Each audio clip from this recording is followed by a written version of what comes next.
Ժողովուրդ ջան, 5 տարի առաջ նաև այս հրապարակից ձեզ տվել են խոստումներ, ձեզ տվել են լավ ապագայի խոստումներ, բայց ձեզ խաբել են, թե տնտեսական, թե անվտանգային բնույթի խոստումներով, 5 տարի առաջ կար շատերիս մոտ տագնապ, վստահ եմ, նաև օրվա իշխանությանը քվեարկած մեր հայրենակիցների մոտ ևս կար այդ տագնապը, բայց իրենց խոստացել էին, որ այդ խնդիրները լուծվելու են, փոխարենը այսօր մենք ունենք հայաթափված Արցախ, այսօր հիմա մենք ևս ունենք տագնապ, մենք ունենք անհանգստություն, որովհետև տեսնում ենք այդ սպառնալիքները, դրա համար ուզում ենք ուղիղ մի նոր ուղերձ փոխանցենք, որ մենք բոլորս պետք է հունիսի 7-ին գնանք ընտրությունների, որ դրանք չգան, գնանք ընտրությունների, որ փոփոխությունները գան, այո,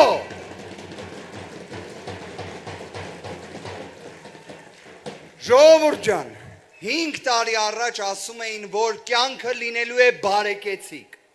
խաբեցին, ասում էին, որ աղքատությունը 2 անգամ պետք է կրճատեն, խաբեցին,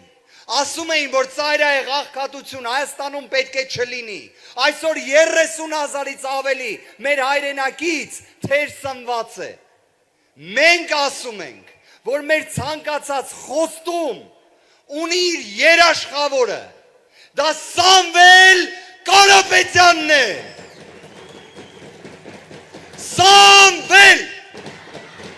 Սամվել վարչապետ, Սամվել վարչապետ, ժողովուրդ ջան, մենք ասում ենք, որ 300,000 նոր աշխատատեղ ստեղծվելու է Հայաստանում, մենք ասում ենք, որ փոքր ու միջին բիզնեսին 0 հարկային ռեժիմ ենք առաջարկելու, մենք նաև խոստացել ենք, որ Հայաստանում պետք է վերականգնվի գյուղատնտեսության նախարարությունը, ի վերջո գյուղատնտեսությամբ զբաղվողներին պետք է կոնկրետ մի չինովնիկ լինի, ով դրա համար պատասխանատու լինի, իդեպ, Սահմանադրությունը գիտեք ինչ հետարքիր բան է ասում է, որ պետական պաշտոնատար անձը սահմանափակված է մարդկանցով, սահմանափակված է մարդու իրավունքներով, դա ինչ է նշանակում, դա նշանակում է, որ պետք չի է սրտիկներ անել, պետք է հարգել մարդու իրավունքները, մարդկանց հոգսերը, լուծել խնդիրները,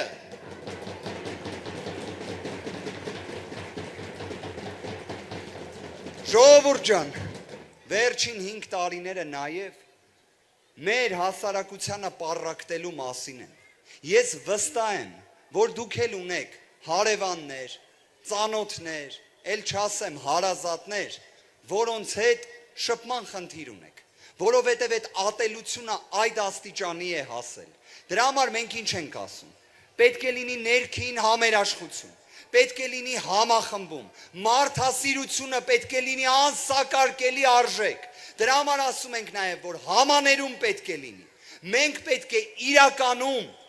այս ատելությունը թողենք անցյալում, քաղաքական հետապնդումները թողնենք անցյալում և իրականում գնանք ապագա, որտեղ մեզ սպասում է մեր բոլորի երազած ուժեղ Հայաստանը,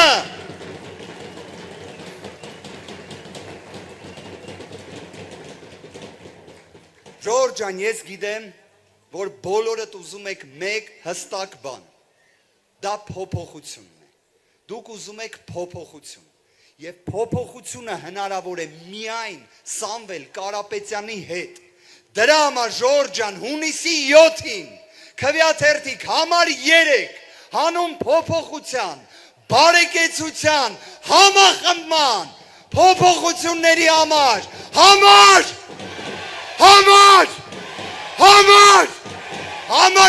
ժողովուրդ ջան ձեր ցավը տանեմ, Աստված պահապան։